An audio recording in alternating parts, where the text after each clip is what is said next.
Welcome to my channel exam Sahpathi. और आज के वीडियो में हम जूनियर हाई स्कूल के जियोग्राफी के सिलेबस के क्रम में अगला टॉपिक देखेंगे, जो कि है ग्लोब, पृथ्वी पर स्थानों का निर्धारण।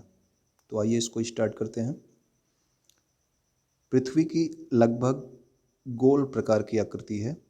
यह ध्रुवों पर थोड़ी चपटी है और मध्य में थोड़ी उभरी हुई है। ध्रुवों पर चपटी है और मध्य में उभरी हुई है, इसलिए पृथ्वी के वास्तविक आकार को भू-आभ कहा जाता है। भू-आभ का क्या अर्थ है? पृथ्वी के समान आकार। ग्लोब आप लोग जानते ही हैं, ग्लोब क्या होता है? ग्लोब होता है पृथ्वी का छोटा रूप, जिससे एक मॉडल की तरह होता है, ठीक है ना। एक वास्तविक प्रतिरूप होता है, एकदम वास्तविक होता है। जैसे जिस तरह की पृथ्वी होती है उसी तरह का गोल का छोटा सा एक मॉडल बनाया होता है, उसको हम ग्लोब कहते हैं। ग्लोब स्थिर नहीं होते हैं, इनको कुम्हार की चाक या लट्टू के समान घुमाया जा सकता है। आप लोगों ने भी घुमा के इसको देखा होगा। हमारी पृथ्वी भी इसी प्रकार अपने अक्ष या धुरी पर घूमती है। जिस तरह से वो उसको हम दाएं से या वो बाएं से उसको घुमा सकते हैं, वो घूमती रहती है, उसी तरह से हमारी पृथ्वी भी अपने अक्ष पर घूमती है।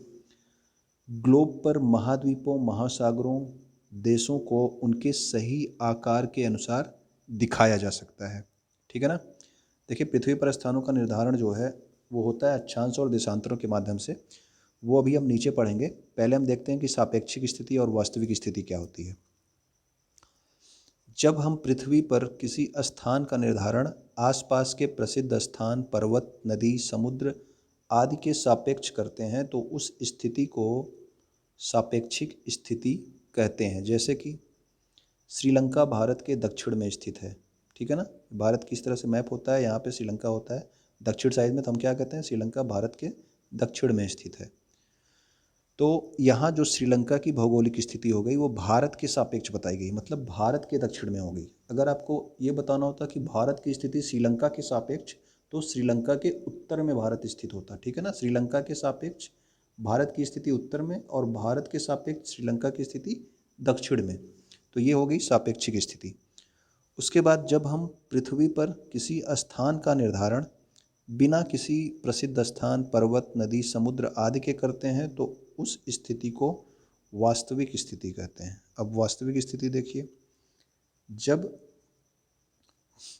पृथ्वी पर किसी स्थान की वास्तविक स्थिति का जो निर्धारण होता है वो कैसे किया जाता है? एक काल्पनिक रेखा जाल द्वारा किया जाता है। इन काल्पनिक रेखाओं को अक्षांश और देशांतर कहा जाता है, ठीक है ना।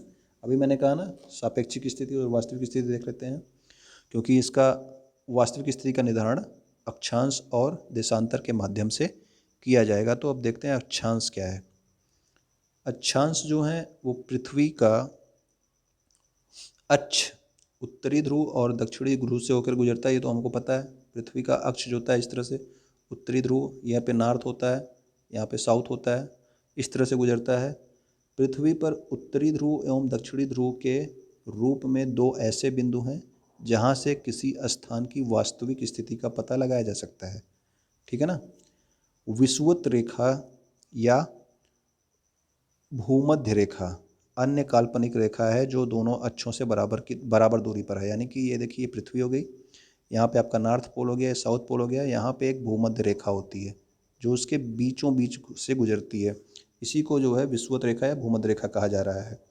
यह पृथ्वी के मध्य से गुजरती है और पृथ्वी को दो बराबर भागों में बांटती है, ठीक है ना। दो बराबर भागों में बटा है, अब देख ही रहे हैं। तो जो है उत्तर का भाग है, उत्तर के भाग को, ये उत्तर का भाग है, ये आपका दक्षिण का भाग है। तो उत्तर के भाग को उत्तरी गोलार्ध और इसी प्रकार भूमध्य रेखा के दक्षिण का भाग दक्षिणी गोलार्ध। भूमध्य रेखा कौन है? ये जो लाइन बीच में है ये आपका भूमध्य रेखा हो गई, ठीक है ना। पृथ्वी पर ये काल्पनिक रेखा है। अब दिशा के बारे में तो आप जानते ही होंगे कि इस तरह से होता है, ये नॉर्थ होता है, ये साउथ होता है और इधर ईस्ट होता है, इधर आपका वेस्ट होता है, ठीक है ना। आगे इसका बहुत उपयोग किया जाएगा। अब देखिए, यहाँ पे पृथ्वी का एक चित्र है, इसमें उत्तरी ध्रुव या ऊपर की ओर है, उत्तर साइड में ये उत्तरी गोलार्ध है। भूमध्य रेखा यहाँ से गई है, तो भूमध्य रेखा के उत्तर में आपका उत्तरी गोलार्ध है और दक्षिण में आपका दक्षिणी गोलार्ध है, ठीक है। किसी स्थान या बिंदु की भूमध्य रेखा से उत्तर या दक्षिण की कोणीय दूरी की माप को अक्षांश कहते हैं।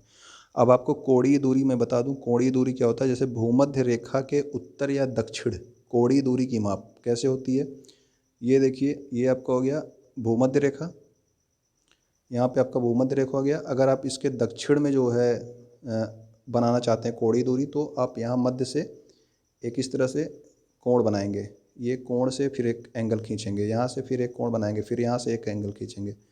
तो ये जो कोणीय दूरी है इस तरह से ये आपका अक्षांश रेखाएं निर्धारित करती हैं, ठीक है ना। अक्षांश जो है, अक्षांश रेखाएं पृथ्वी पर खींची गई क्षैतिज काल्पनिक रेखाएं होती हैं। अभी आपने देखा इस तरह से होगा तो ये क्षैतिज होगी, और इस अगर इस तरह से रेखाएं होंगी तो क्या होगा, लंबवत होंगी, ठीक है। तो अक्षांश रेखाएं इनको कहते हैं जो कि आपकी क्षैतिज रेखाएं हैं।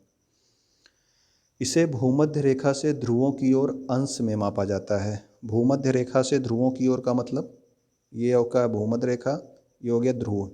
तो यहाँ से जो है इस तरह से एंगल्स में मापा जाता है। कितने एंगल्स पे ये हुआ, यहाँ पे गया ये 30 एंगल हो गया, यहाँ पे गया 60 एंगल हो गया। तो ये रेखाएं हैं जो सीधी रेखाएं जा रही हैं, और यहाँ से एंगल मापा जाता है, अंश में इसको मापा जाता है, ठीक है ना। भूमध्य रेखा के ध्रुवों तक पृथ्वी के चारों ओर स्थित सभी वृत्तों को अक्षांश वृत्त कहते हैं। भूमध्य रेखा से ध्रुवों तक पृथ्वी के चारों ओर स्थित, अभी ये सब बताया गया आपको इस तरह से है। ये भूमध्य रेखा है, यहाँ से जो इस तरह से है ये गोल गोल होता है, पूरे इसे गोल में पृथ्वी में होता है, तो ये इसको अक्षांश वृत्त बोला जाता है। ये वृत्त आपस में एक दूसरे के समानांतर होते हैं। समानांतर जानते हो आप, ये लाइनें जो एक दूसरे को कभी नहीं काटती उनको समानांतर रेखाएं कहती हैं। तो ये वृत्त जो होते हैं ये एक दूसरे के समानांतर होते हैं।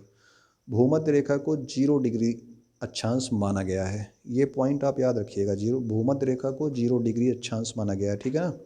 और उत्तरी ध्रुव 90 डिग्री उत्तरी अक्षांश और दक्षिणी ध्रुव 90 डिग्री दक्षिणी अक्षांश को दर्शाता है। कैसे, ये आपका जो है हो गया, यहाँ पे नॉर्थ पोल हो गया, ये साउथ पोल हो गया, ये भूमध्य रेखा हो गया। यहाँ से जब ये करोगे तो ये 90 डिग्री बनेगा ना, यहाँ पे साउथ में अगर करोगे तब भी तो 90 डिग्री बनेगा ना। ये 0 डिग्री हो गया तो ये कितना हो गया, 90 हो गया ऊपर, ये हो गया 90 नीचे, यानी कि नॉर्थ में भी 90, जो आपका उत्तरी ध्रुव है वो भी 90 डिग्री उत्तरी अक्षांश, और दक्षिण में 90 डिग्री दक्षिणी अक्षांश हो गया। जैसे जैसे हम भूमध्य रेखा के उत्तर या दक्षिण में जानते हैं तो अक्षांश रेखाओं की लंबाई घटती जाती है। क्यों घटेगी भाई, देखिए ये हो गया पृथ्वी, बीच में आपका सबसे बड़ी लाइन रहेगी, उसके बाद ऊपर जैसे जैसे आप जाओगे वो आपके वृत्त गोल गोल जो घूम रहे हैं ये छोटे होते जा रहे हैं। तो अक्षांश वृत्तों की लंबाई ऊपर जाओगे तब भी घटेगी, और अगर नीचे आ रहे हो तब भी ये कम होती चली जाएगी। ये देखिए इसकी लंबाई छोटी है, फिर उसके बड़ी है, उससे बड़ी है, और सबसे बड़ी ये बीच में जो भूमध्य रेखा है 0 डिग्री, ठीक है ना। आगे देखते हैं, यहाँ पे आपका अभी बताया गया ना अंश में मापा जाता है, तो इसी तरह से अंश में इसको बना के दिखाया गया है। विषुवत वृत्त आपका 0 है, उसके बाद 20-20 डिग्री के अंतर पे वृत्त रेखाएं खींची गई हैं। और देखिए इसकी साइज विषुवत रेखा की सबसे बड़ी है, विषुवत रेखा की सबसे बड़ी, उसके बाद इसकी छोटी, उसके बाद छोटी छोटी, इस तरह से बताया गया कि उत्तर की ओर जाओ चाहे दक्षिण की ओर जाओ इसके वृत्त की लंबाई घटती जाती है, ठीक है ना।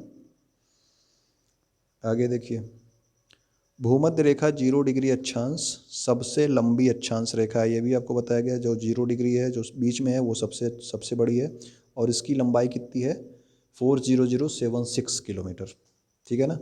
90 डिग्री उत्तरी अक्षांश और 90 डिग्री दक्षिणी अक्षांश की लंबाई शून्य होती है। क्यों, ये देखिए यहाँ पे जो 90 डिग्री उत्तरी अक्षांश और 90 डिग्री दक्षिणी अक्षांश है ये शून्य क्यों होगी, क्योंकि ये यहाँ तक पहुँचते पहुँचते ये गोला बनते बनते ये केवल एक छोटा सा बिंदु बच जाता है, एक पॉइंट बच जाता है, ठीक है ना। इधर पॉइंट बच जाता है, इधर पॉइंट बच जाता है, तो उसकी लंबाई कुछ नहीं होती, वो 0 डिग्री हो जाता है जब 90 डिग्री हम सीधी लाइन पर पड़ेगी।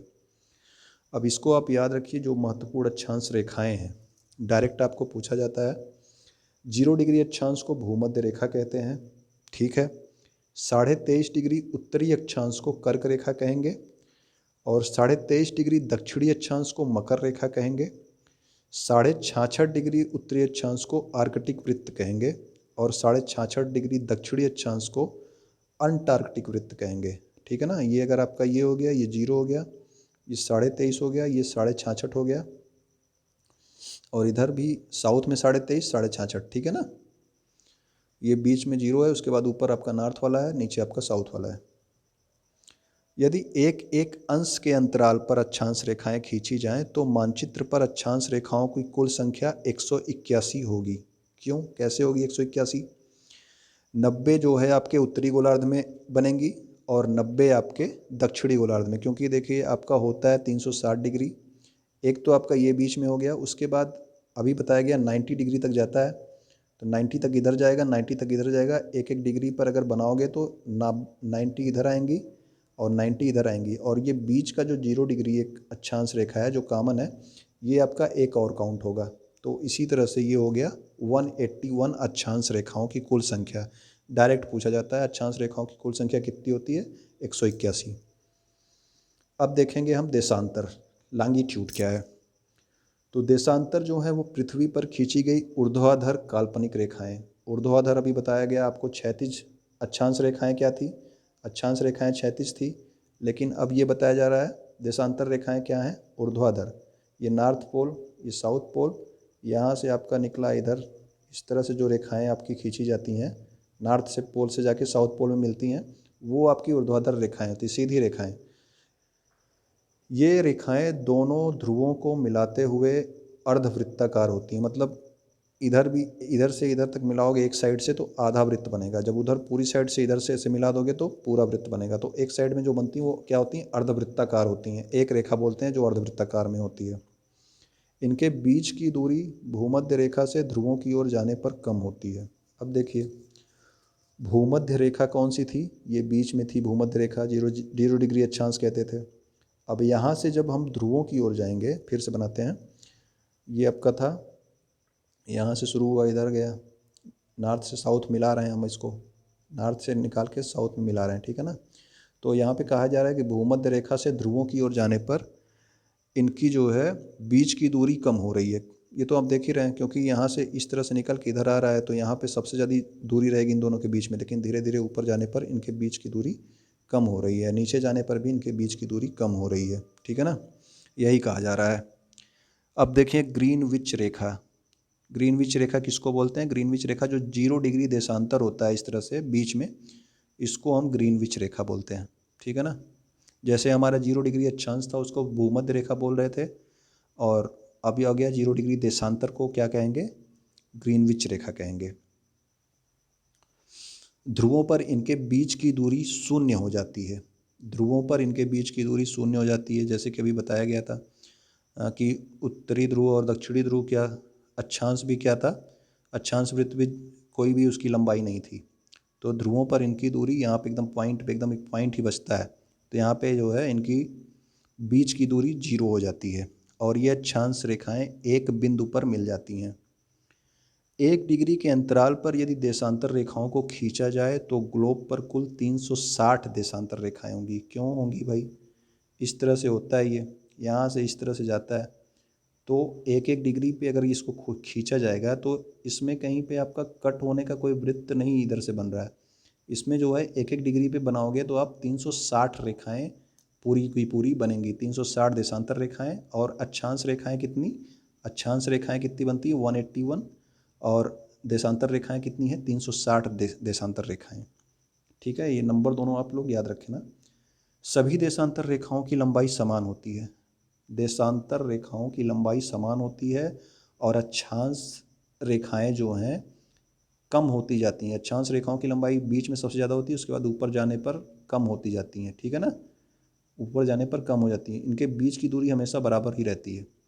लेकिन अब देशांतर में क्या है, देशांतर रेखाओं में क्या है, देशांतर रेखाएं की लंबाई तो समान होती है, सभी एक ही लंबाई की होती हैं, इस तरह से आके मिलती हैं, सभी एक ही लंबाई की होती हैं, लेकिन इनके बीच की दूरी ऊपर जाने पर कम होती है और नीचे जाने पर भी कम होती है, ठीक है ना, बीच से। अब देखिए लंदन के निकट ग्रीनविच नामक स्थान पर स्थित ग्रीनविच वेधशाला से गुजरने वाली देशांतर रेखा 0 डिग्री देशांतर या प्रधान देशांतर या फिर प्रधान यामोत्तर माना गया। ये इसके नाम है, 0 डिग्री देशांतर या प्रधान यामोत्तर कहते हैं, या प्रधान देशांतर कहते हैं, ठीक है ना। इसको ग्रीनविच रेखा भी कहते हैं 0 डिग्री देशांतर को। 0 डिग्री अक्षांश आपने देखा ही था, बीच में था इस तरह से, और 0 डिग्री देशांतर क्या होगा, 0 डिग्री देशांतर ये एकदम बीच वाली रेखा जो यहाँ से यहाँ पर नॉर्थ साउथ को, नॉर्थ और साउथ को मिलाएगी, वो हो गया आपका देशांतर रेखा, 0 डिग्री देशांतर। पृथ्वी पर ठीक इस रेखा के ठीक पीछे जो है 180 डिग्री देशांतर रेखा होता है। कैसे? अभी आपको जो सामने दिख रहा था ये 0 डिग्री देशांतर था। इसके जस्ट अपोजिट एक एक रेखा और होगी उस साइड जो इसके पीछे होगी, वो होगा 180 डिग्री देशांतर। 0 डिग्री से पूर्व दिशा में 180 डिग्री देशांतर तक पूर्वी देशांतर कहते हैं।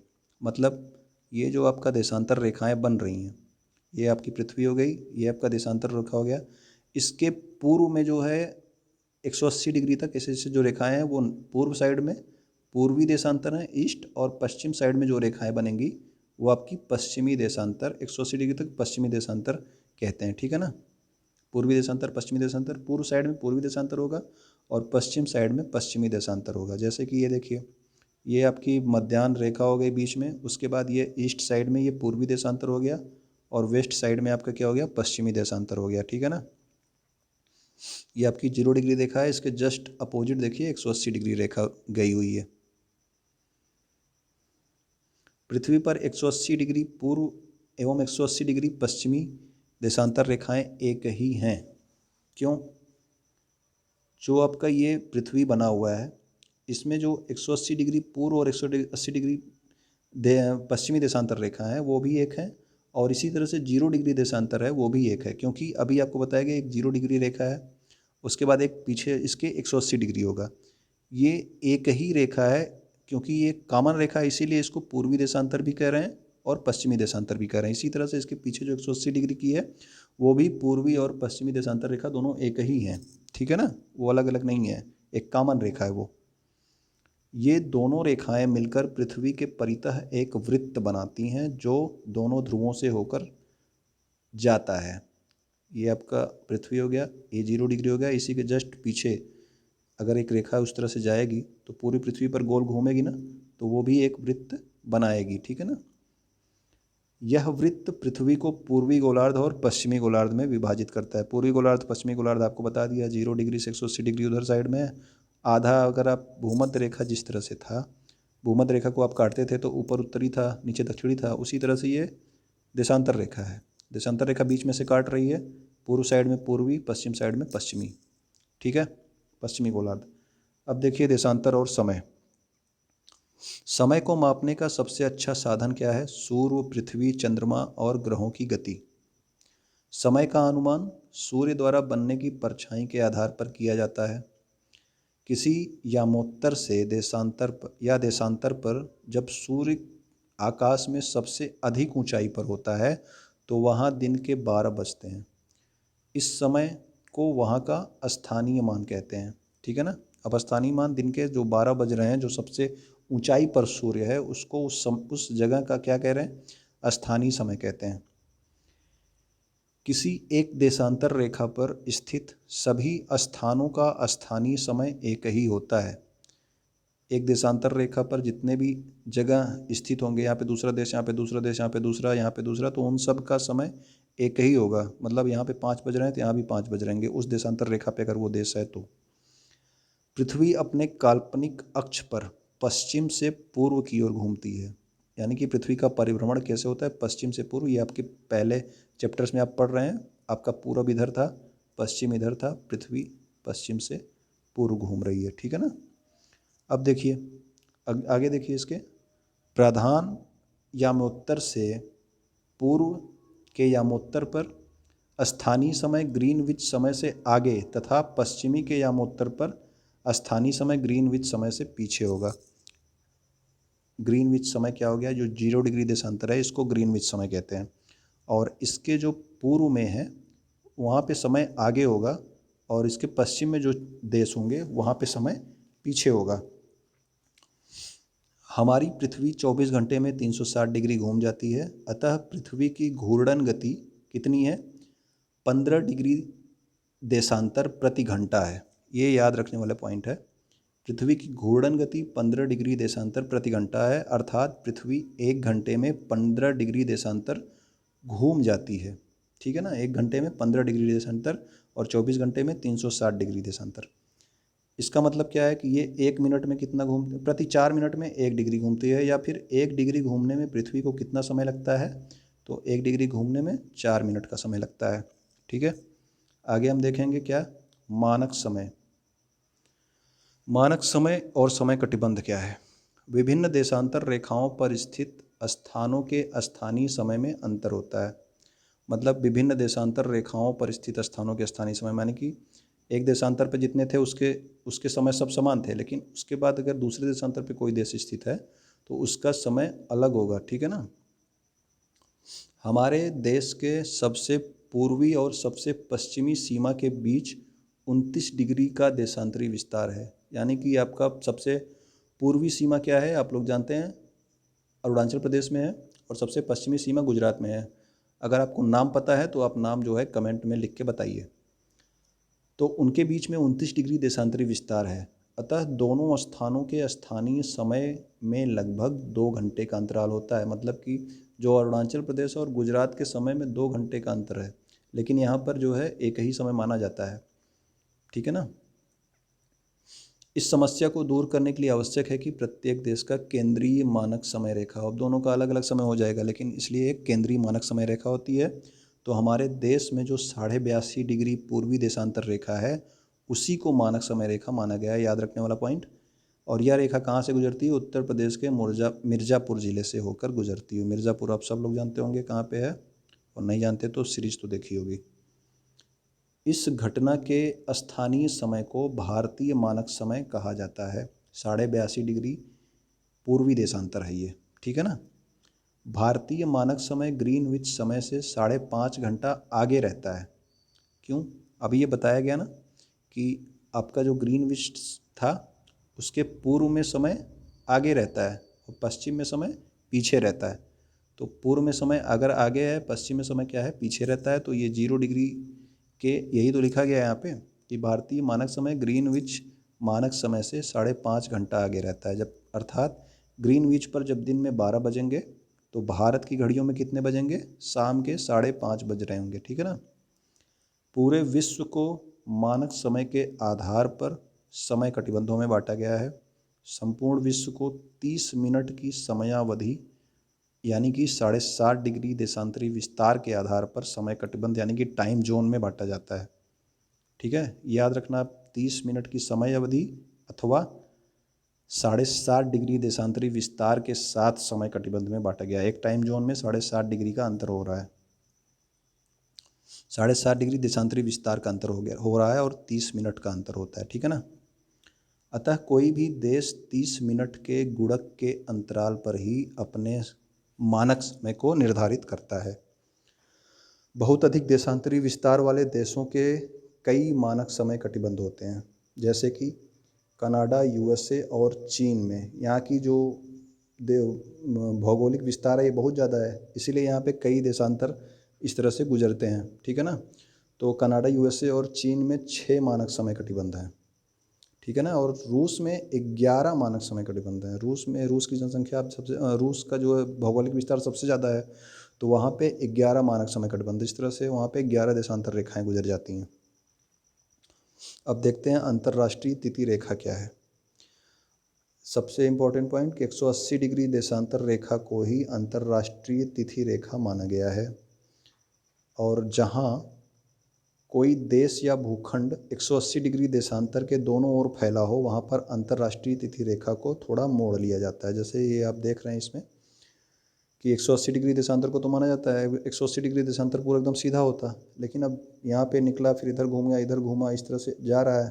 तो जहाँ पे कोई देश पड़ रहा है वहाँ से इसको घुमा दिया जा रहा है। क्यों? क्योंकि अगर घुमाया नहीं जाएगा तो इस देश में जो है, अगर यहाँ से सीधा जाता, इस देश को काट देता, तो यहाँ पे समय दूसरा होता, यहाँ पे दिन दूसरा, यहाँ पे दिन मंडे होता तो यहाँ पे जो है अगला दिन ट्यूसडे हो जाता है। तो इसलिए जो है ये समय बदल जाता है। इसीलिए यहाँ पे एक देश में एक ही दिन रखने के लिए इसको घुमा दिया जाता है, ठीक है ना।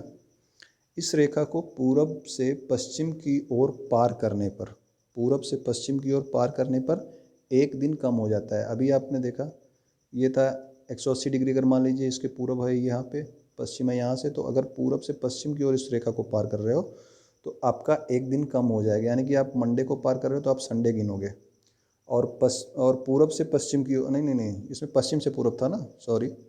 अगर आप यहाँ पे जो है पश्चिम से पूरब की ओर अगर जा रहे हो तो आपका एक दिन कम हो जाएगा, ठीक है ना। पश्चिम से पूरब की ओर एक दिन कम, अगर पश्चिम में आपका मंडे है तो पूरब में आपका संडे हो जाएगा। और पूरब से पश्चिम की ओर जाने पर आगे वाला दिन आता है।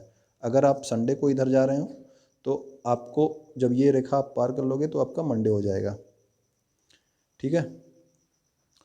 उदाहरण के लिए, ये उदाहरण आप लोग याद रखना, ये एग्ज़ाम में पूछ लिया जाता है कभी कभी कि उदाहरण के लिए यदि जापान से यूएसए जाने वाला एक जहाज़ इस रेखा को सोमवार को सायं 5 बजे पार करता है तो दूसरी ओर रविवार को सायं 5 बजे माना जाता है। मतलब जैसे ही रेखा को पार करेगा उसका एक दिन कम हो जाएगा। क्यों?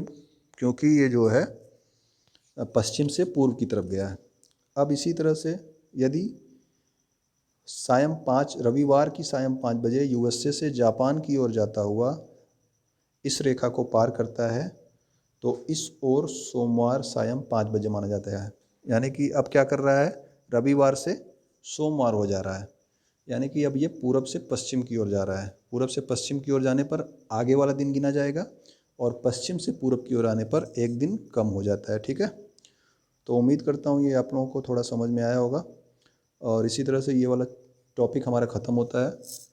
वीडियो आपको पसंद थोड़ा भी आया हो तो आप इसको लाइक कर दीजिएगा और अपने उन दोस्तों तक पहुंचा दीजिएगा जिसको इस वीडियो की ज़रूरत हो। आपका वीडियो देखने के लिए बहुत बहुत धन्यवाद।